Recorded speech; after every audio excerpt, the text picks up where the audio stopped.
ฉัน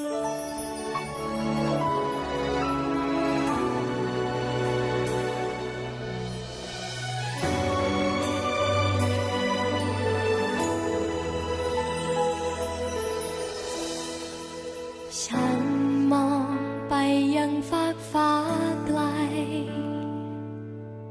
ดาวดวงหนึ่งทอแสงเป็นประกายภูผางามใต้แสงดาวที่พร่างพรายดังอยู่เคียงข้างกัน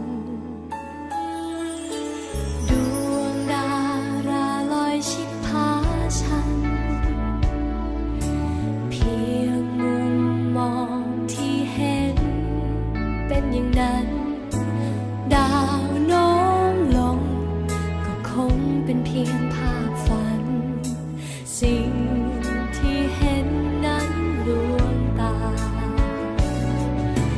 ดาวที่สุดปลายฟ้าภูผาสีเงินช่างห่างไกลเหลือเกินไม่มีวันได้พบกันเหมือนกับเธอและฉันแม้จะรักกันเท่าไรแต่วันหนึ่งฉันคงต้องไปดังเช่นดาวลอยลับไกลสู่ฟ้า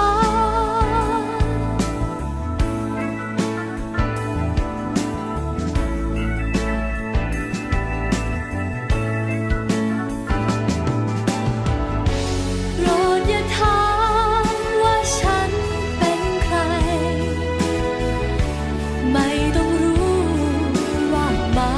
จากไหนขอเพียงแค่ตอนนี้ฉันมีเธอใกล้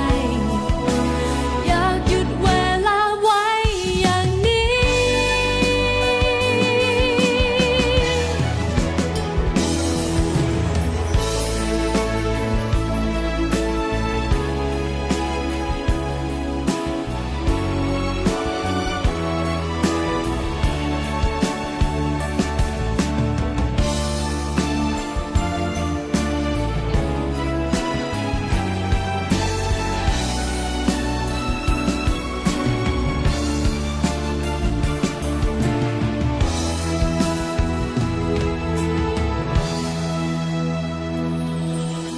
ดาวที่สุดปลายฟ้า